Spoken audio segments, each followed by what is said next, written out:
Bonjour, Gilles Sigouin de Lima Studio. Aujourd'hui, je reçois le président de la Chambre de commerce et d'industrie du bassin de Chambly, M. Sébastien Dion. Bonjour Sébastien. Bonjour Gilles, ça va bien? Ça va bien toi? Ça va très bien, merci. Sébastien, première année, premier mandat comme président de la Chambre de commerce. Oui. On peut dire que c'est une année un peu spéciale, un peu exceptionnelle. Il s'est passé beaucoup de choses. Commençons au début. Comment a été ton approche d'intégrer donc la fonction de président Oui, effectivement, on peut dire que ça a été une année, disons, mouvementée, évidemment, en deux, hein, avant et après COVID. Ça a été une année, quand on a commencé le mandat, là, donc en juin l'année passée, tout de suite, on a rechangé, on a reciblé, si on veut, la mission de la Chambre de commerce pour être une Chambre de commerce qui est vraiment sur le terrain. Vraiment, sa mission première, c'est d'être près des membres. Et on a changé la mission, toujours à l'écoute, active et engagée pour la communauté d'affaires, justement pour donner un signal que la Chambre de commerce doit travailler pour ses membres.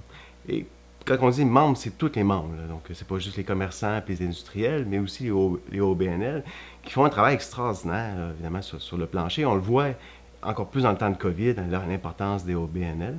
Et ce qu'on a fait comme approche en étant vraiment sur le terrain, c'est vraiment de les rencontrer. Ça fait quand même 40 ans, je veux cacher mon âge un peu, mais ça fait même 40 ans que j'habite à Chambly, et des commerces, et des industries que je passais devant, que j'ai jamais rencontrés, puis qu'on les prend pour acquis, ou on se demande qu'est-ce qu'ils font.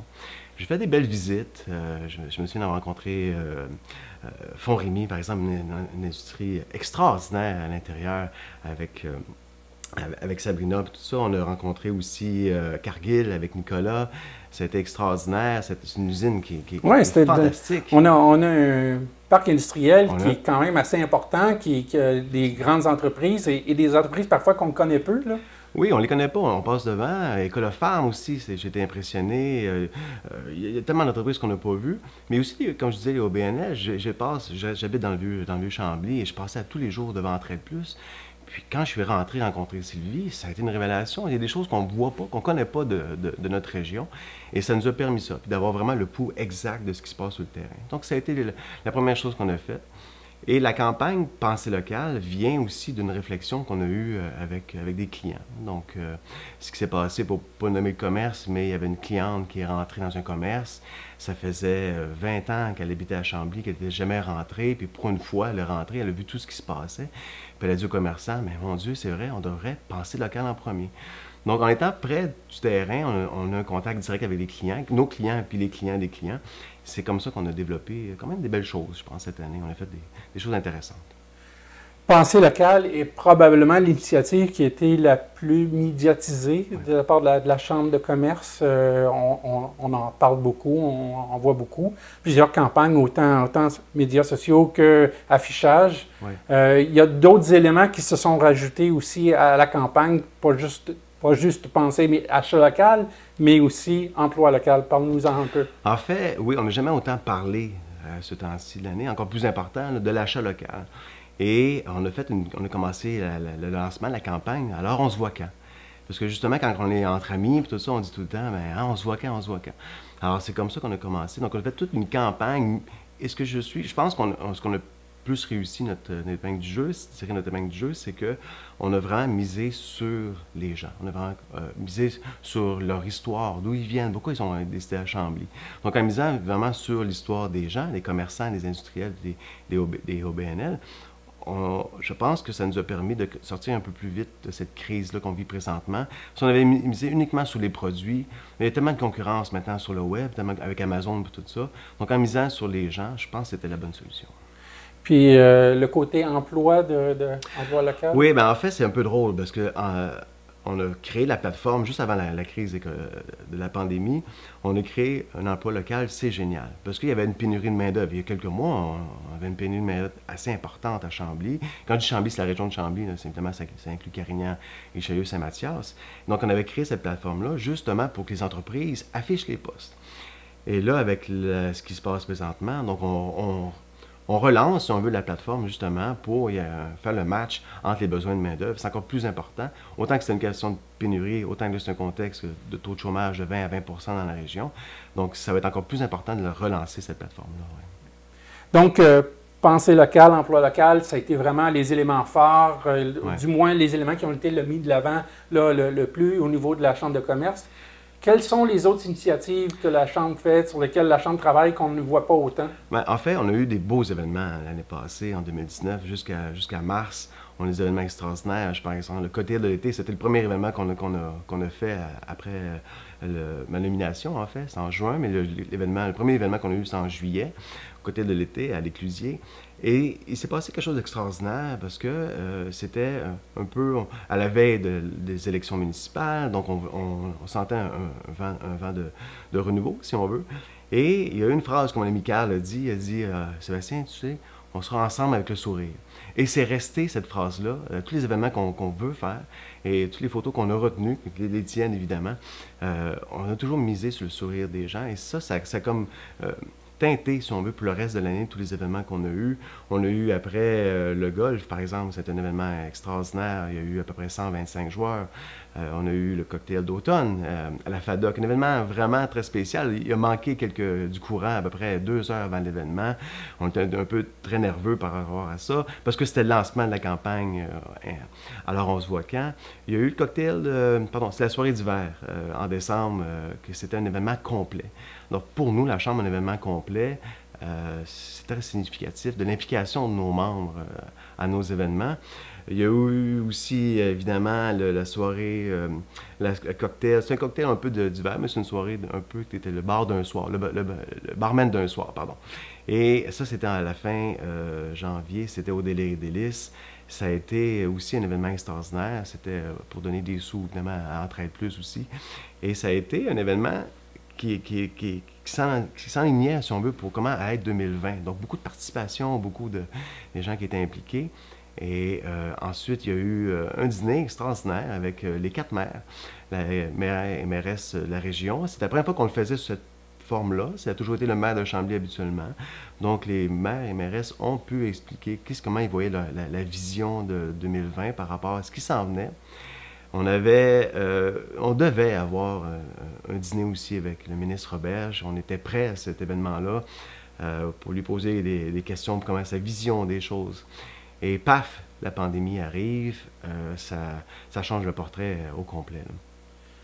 On parlait des maires et mairesses, justement, changement donc important à Chambly avec une nouvelle mairesse qui arrive juste au début de ton mandat.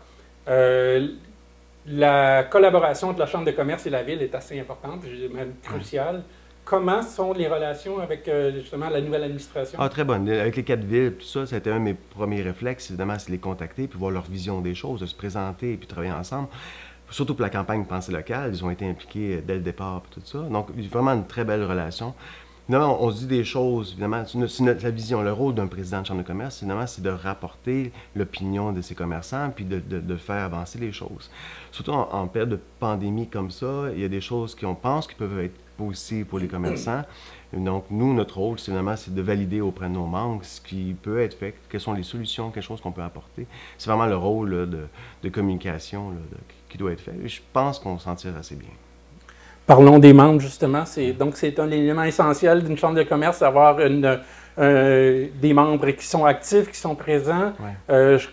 Je crois comprendre que durant l'année, le nombre de membres a continué d'augmenter. Parle-nous un peu de ça. Tout à fait. On est passé de 220 membres à 270 membres en un an. Donc, une croissance quand même de 20 du membership. Hausse de 35 des revenus. Cette année, il doit y avoir un recul des pertes. On avait une perte assez importante l'année passée, donc un peu moins cette année. Donc, on a une bonne position. On a quand même un bon fonds de roulement qu'on va réinvestir, parce que c'est ça le rôle d'une chambre, c'est que je m'étais engagé que chaque sou mis dans la campagne soit investi évidemment en promotion et non en administration. C'est ce qu'on a fait. Donc, on a fait des corrections. On a réorganisé la chambre de commerce au niveau administratif, baisser les coûts le plus possible. Une décision autre difficile qu'on a prise cette semaine, évidemment, c'est de laisser faire le loyer. Donc, on n'aura plus de loyer à payer. Donc, on est capable, avec la pandémie, de s'occuper de toutes les transactions, de toutes les activités via le travail à la maison. Donc, on se réorganise, évidemment, pour réinvestir dans la campagne. La COVID, ça a été quelque chose que personne ne pouvait prévoir, comme comment on pouvait se... Et là, on pense qu'on était très, très, très sur le plancher, on était très, très, très présent, on allait voir les membres, on avait des événements, tout ça, et paf, il a fallu se réajuster assez rapidement. Le rôle qu'on a pris, on a pris plusieurs initiatives, justement en collaboration avec les villes, avec les 4 villes. On a d'abord et avant tout, on s'est assis, on les a appelés pour voir qu'est-ce qu'on pouvait faire, tout ça, pour voir quelles sont les mesures qui doivent être prises. Tout a arrêté du jour au lendemain. Alors, c'est très... Il y a encore des commerces à ce temps-ci qui n'ont pas encore ouvert. Donc, 3 mois difficiles. Comme initiative qui a été prise par la Chambre de commerce en collaboration avec les autres, il y avait la table économique qu'on a faite avec la MRC. Évidemment, on a été très présents pour, évidemment, parler des initiatives qui pouvaient être des programmes de financement ou d'aide financière. On a suggéré des choses. On a travaillé aussi avec le ministre Dubé, le ministre responsable de la Montérégie, ministre très important au niveau économique. On lui a transmis le pouls du terrain. On a fait aussi, et ça c'était assez important de le faire rapidement, on a créé 2 lignes, une ligne 1877 avec la MRC pour que tout de suite, parce que là il y avait beaucoup de programmes qui étaient annoncés, on recevait des infolettes à gauche et à droite qui disaient pas toujours la même chose, bon bref, et on a demandé de créer une ligne 1800 d'une façon très rapide pour que les gens puissent appeler, avoir l'information, parce que là on ne sait pas ce qu'on s'en va. Et l'autre ligne qu'on a créée, c'est avec Desjardins et le Centre d'écoute Montérégie, une ligne d'aide psychologique, émotive pour les commerçants, parce que ce qu'on a vécu depuis le début de mars, évidemment, côté moral, c'est pas facile, donc on a créé ces 2 lignes-là rapidement. C'est une période difficile pour plusieurs commerçants. La Chambre de commerce continue d'être présente. Comment tu vois l'avenir, du moins à court terme, là, pour la région du bassin de Chambly? On va lancer une nouvelle campagne qui s'appelle Toujours aussi, les commerces sont toujours aussi présents pour vous. Ça, c'est assez important. Je vois l'avenir, je te dirais, d'une façon optimiste, prudente, mais optimiste. On a vu des initiatives et on a fait beaucoup de choses que je n'ai pas encore nommées, mais que, par exemple, on a créé la campagne Solidaire plus que jamais. On a créé une page Facebook, des réseaux sociaux uniquement avec nos membres pour partager des idées, trouver des initiatives, se conseiller entre nous. On a eu une collaboration très étroite avec le Journal de Chambly aussi. On a augmenté notre visibilité au niveau des membres malgré la pandémie. On a toujours parlé de nos membres. Je pense, avec le recul, qu'on n'a jamais autant parlé de nos membres que maintenant, dans une situation que c'est encore plus crucial. C'est pas nécessairement facile de tout ce qui a été vécu et tout ça, et on va mettre des choses intéressantes sur place. Par exemple, on a des vidéos qui s'en viennent avec un humoriste bien connu de la région qui va venir parler des commerces, comment il voit ça. C'est un humoriste qui vient d'arriver à Chambly. On a aussi un programme avec l'Institut de leadership au niveau de la formation qu'on va donner au niveau des membres pour vivre justement cette crise-là puis en ressortir. Je suis assez optimiste parce qu'on a vu des choses. Évidemment, quand il y a une crise comme celle-là, il y a toujours des opportunités. On a vu des choses très intéressantes qui ont été créées. Nos membres se sont ajustés rapidement par rapport à cette situation-là, au niveau de la livraison, au niveau du web. Donc, c'est un métier difficile, être entrepreneur, parce que déjà là, il faut que tu ouvres ton magasin, en plus, il faut que tu livres. Donc, c'est pas facile avec toutes les mesures.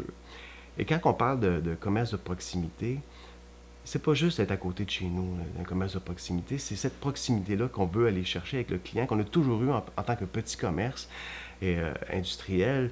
C'est la clé de succès, évidemment, c'est le contact qu'on a avec le client. Sébastien, tu nous faisais mention de quelques éléments sur lesquels la Chambre de commerce travaille pour l'avenir. D'autres éléments que tu peux nous parler? Oui, je parlais tantôt de l'Institut de leadership qui s'en vient au niveau de la formation. Il y a des choses aussi qu'on travaille avec les villes d'une façon très locale. Donc, on va parler de plan de relance qu'on va faire ensemble. On va aussi travailler au niveau des ouvertures des commerces sur la rue Bourgogne. Donc, on va travailler avec les villes vraiment au niveau des relances économiques. Tout ce qu'ils peuvent faire comme programme pour le niveau de la relance économique, à court terme, mais aussi à moyen terme, mais à long terme, il y a des choses extraordinaires qu'on peut faire ensemble. C'est 4 villes qui ont un potentiel extraordinaire. On a aussi une campagne de socio-financement qui s'en vient avec Desjardins, donc la vente de certificats cadeaux. Et une partie de ces fonds-là qui sont recueillis vont être réinvestis par Desjardins au niveau des organismes sans but lucratif. Donc, il y a des choses qui s'en viennent assez intéressantes. Je suis assez confiant qu'on va pouvoir s'en tirer, évidemment, en travaillant ensemble. Ça, c'est assez évident. Quand le COVID, la pandémie est arrivée, tout le monde a été affecté, évidemment. la Chambre de commerce a réagi. Comment vous avez vu la situation? Évidemment, c'est une situation qu'on n'avait jamais pu imaginer. Ce qu'on a fait, le réflexe, évidemment, toutes nos initiatives qu'on a commencées, il n'y a plus la notion de membre ou non-membre. On a travaillé pour l'ensemble de la communauté, de la région au complet. Donc, toute l'initiative qu'on a prise, c'était vraiment pour tout le monde.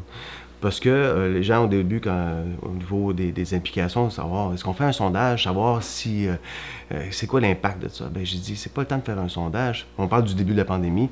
Je pense qu'on est tous dans la chenoute. Qu'on soit 5 pieds, 6 pieds, 7 pieds dans la chenoute, on est tous dans la chenoute. Alors, tout le monde, tout ce qu'on fait à partir de maintenant, tout le monde va en bénéficier, c'est ça qui est important. Donc ça, c'était vraiment une notion dès le départ, même encore aujourd'hui, toute l'initiative qu'on a prise. On a continué à parler, évidemment, de nos membres Pensée locale, c'est génial. Donc on a continué à leur parler pour la campagne solidaire plus que jamais. On a continué nos concours, on a continué des choses. Quand il y avait l'initiative de solidarité, membre ou pas membre, on a continué à en parler. Donc, on a fait une démarche en disant que tu sois membre ou tu ne sois pas membre, on va s'en sortir ensemble. C'est ça qui a fait la différence. Là, c'est très difficile parce qu'on porte des masques, on porte des visières, on demande de laver les mains, de remettre du purel. Le contact client, il est un peu graffinier, je dirais. Alors, je suis assez optimiste parce que je vois des choses qu'on s'améliore tout le temps dans cette pandémie-là et aussi longtemps, comme on a fait depuis le début, de miser sur l'histoire des gens, sur la plus grande qualité, c'est le service à la clientèle. Je suis assez optimiste par rapport à des choses. Les gens vont revenir parce qu'on veut revoir François, on veut revoir tous les gens, Eric. Il y a plein de gens qu'on veut revoir, qu'on a fait longtemps qu'on n'a pas vu. Joey, par exemple, tout ça. Et Annick, moi, j'ai plein de gens que j'ai en tête qu'on veut revoir parce qu'on a hâte qu'ils rouvrent, tout ça. Et je suis assez confiant que les clients vont revenir. Ça c'est ma plus grande certitude. Sébastien Dion, merci beaucoup pour merci, cette entrevue merci beaucoup. tenue à 5 poules de distance. À 5 poules de distance, effectivement.